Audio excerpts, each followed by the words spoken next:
पांडुरंग सदाशिव साने यांचा जन्म 24 डिसेंबर 1999 रोजी रत्नागिरी जिल्ह्यातील पालगड या छोट्याशा गावी झाला. त्यांचे वडील सदाशिवराव साने हे एक सामान्य कुटुंबातील होते. साने गुरुजींच्या आयुष्यावर सर्वात मोठा प्रभाव त्यांच्या आईचा होता. त्यांची आई अत्यंत धार्मिक, प्रेमळ आणि करुणाशील होती. लहानपणापासूनच साने गुरुजींमध्ये संवेदनशीलता आणि माणुसकीची भावना रुजली. गरिबी असूनही त्यांनी शिक्षणाची जिद्द सोडली नाही. बालपणातील या संस्कारांनीच पुढे त्यांना एक थोर लेखक, समाजसेवक आणि स्वातंत्र्य सैनिक बनवले. साने गुरुजींच्या जीवनात त्यांच्या आईचे स्थान अनन्यसाधारण होते. त्यांची आई यशोदाबाई ह्या एक आदर्श स्त्री होत्या. त्यांनी गुरुजींना लहानपणापासूनच प्रेम, सेवा, त्याग आणि करुणेचे धडे दिले. आईने सांगितलेल्या गोष्टी, भजने आणि नैतिक शिकवण यांचा गुरुजींच्या मनावर खोल ठसा उमटला. श्यामची आई हे त्यांचे प्रसिद्ध पुस्तक याच आईवरील प्रेमातून निर्माण झाले.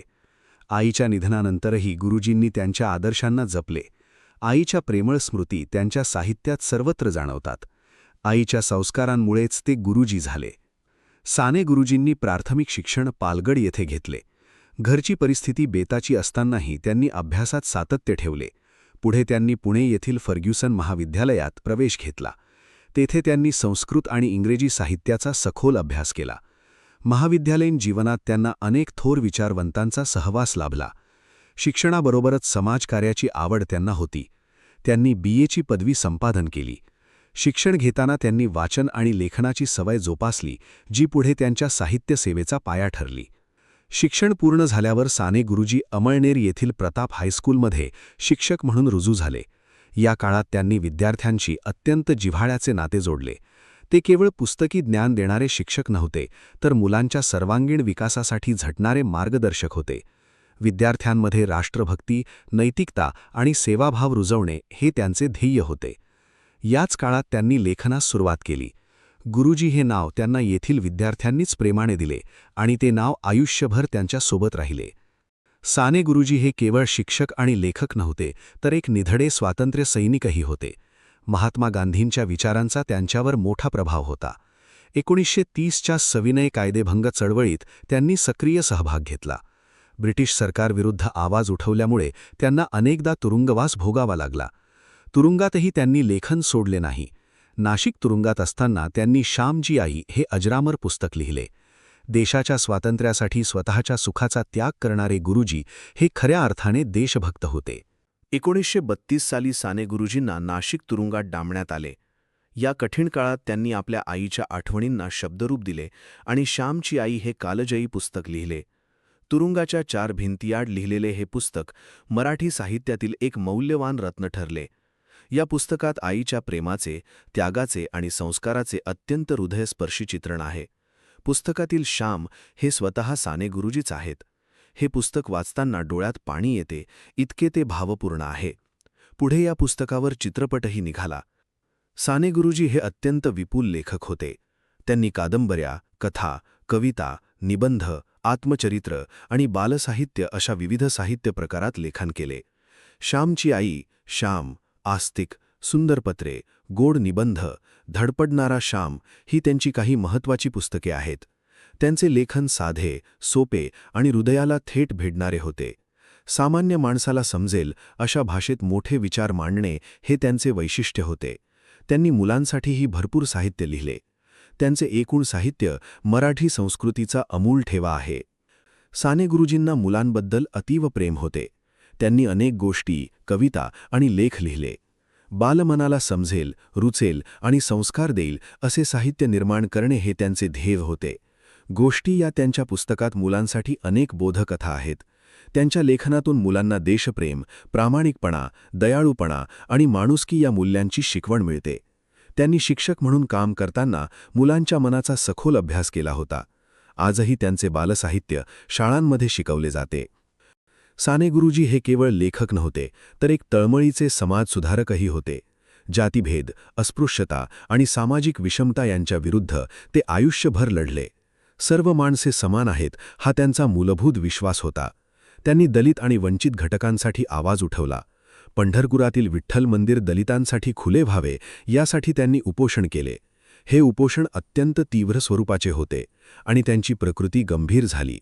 अखेर मंदिर समितीने दलितांना प्रवेश देण्यास मान्यता दिली आणि उपोषण मागे घेतले गेले. हा सत्याग्रह महाराष्ट्राच्या सामाजिक इतिहासातील एक महत्त्वाचा टप्पा ठरला. 1947 साली स्वातंत्र्य मिळाल्यानंतरही अस्पृश्यांना मंदिरात प्रवेश नाकारला जात होता. साने गुरुजींनी यावर तीव्र आक्षेप घेतला. पंढरपूरच्या विठ्ठल मंदिरात सर्व जाती धर्मांच्या लोकांना प्रवेश मिळावा यासाठी मे 1947 मध्ये उपोषण सुरू केले. हे उपोषण अत्यंत तीव्र स्वरूपाचे होते आणि त्यांची प्रकृती गंभीर झाली. अखेर मंदिर समितीने दलितांना प्रवेश देण्यास मान्यता दिली आणि उपोषण मागे घेतले गेले. हा सत्याग्रह महाराष्ट्राच्या सामाजिक इतिहासातील एक महत्त्वाचा टप्पा ठरला. साने गुरुजींवर महात्मा गांधींच्या विचारांचा प्रचंड प्रभाव होता. अहिंसा, सत्य, सेवा आणि त्याग या गांधीवादी मूल्यांशी ते पूर्णपणे एकरूप झाले होते. गांधीजींप्रमाणेच त्यांनीही साधी राहणी आणि उच्च विचारसरणी आत्मसात केली. त्यांनी खादीचा वापर केला आणि स्वदेशीचा प्रसार केला. गांधीजींच्या रचनात्मक कार्यक्रमाशी ते जोडले गेले. ग्रामसेवा, शिक्षण प्रसार आणि जाती निर्मूलनासाठी त्यांनी गांधी विचाराच्या मार्गाने काम केले. गांधीजींचं निधन झाल्यावर साने गुरुजी खूप व्यथित झाले होते. साने गुरुजींनी साधना या साप्ताहिकाची स्थापना केली. हे साप्ताहिक सामाजिक, राजकीय आणि सांस्कृतिक विषयांवर परखड भूमिका मांडत असे. समाजातील अन्याय, विषमता आणि शोषणाविरुद्ध साधनाने आवाज उठवला. साने गुरुजींनी या साप्ताहिकासाठी अपार मेहनत घेतली. त्यांचे विचार जनसामान्यांपर्यंत पोहोचवण्यात साधनाची मोठी भूमिका होती.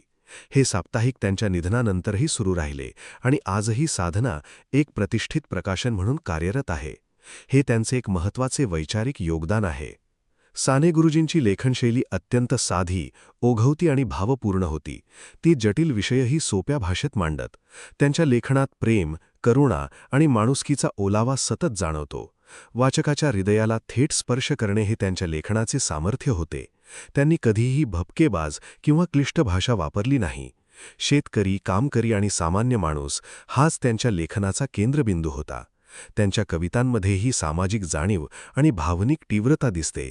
मराठी साहित्यात त्यांची शैली अनन्यसाधारण आहे. साने गुरुजी एक संवेदनशील कवीही होते. त्यांनी अनेक सुंदर कविता आणि गीते लिहिली.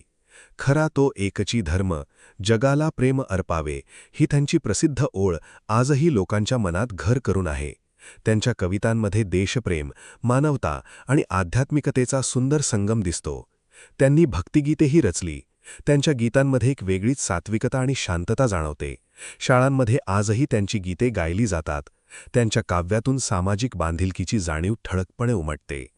साने गुरुजींनी पत्रलेखनातही आपला ठसा उमटवला.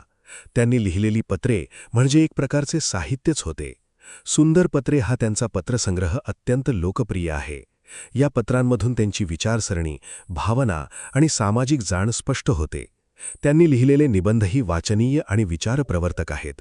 गोड निबंध या संग्रहात त्यांची विविध विषयांवरील निरीक्षणे आहेत. रोजच्या जीवनातील साध्या गोष्टींमध्ये मोठे अर्थ शोधण्याची त्यांची हातोटी अनन्यसाधारण होती. त्यांचे निबंध आजही प्रासंगिक वाटतात. साने गुरुजींना शेतकरी आणि कामगारांबद्दल विशेष आस्था होती.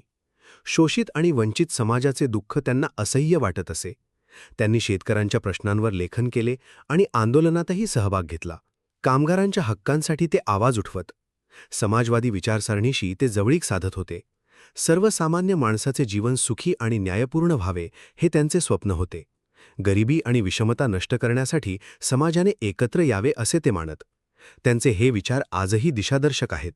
साने गुरुजी हे धार्मिक वृत्तीचे होते, पण त्यांची धार्मिकता अंधश्रद्धेवर आधारित नव्हती.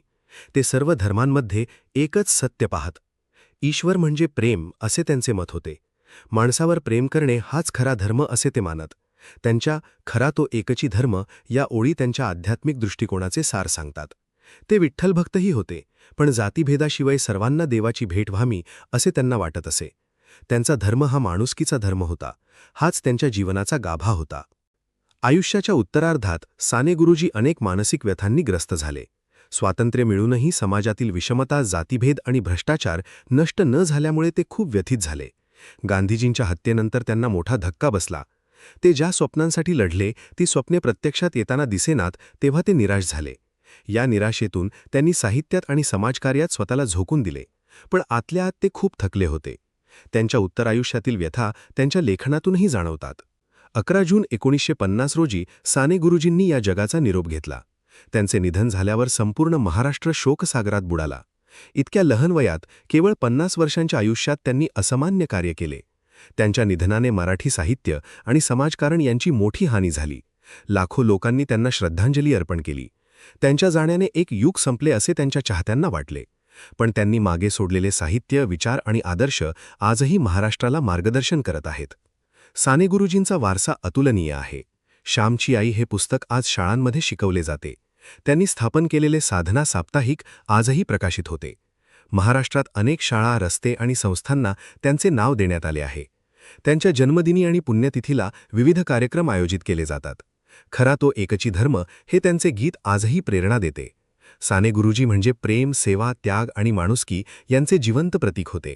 त्यांचे विचार जोपर्यंत माणूस जगतो तोपर्यंत अमर राहतील.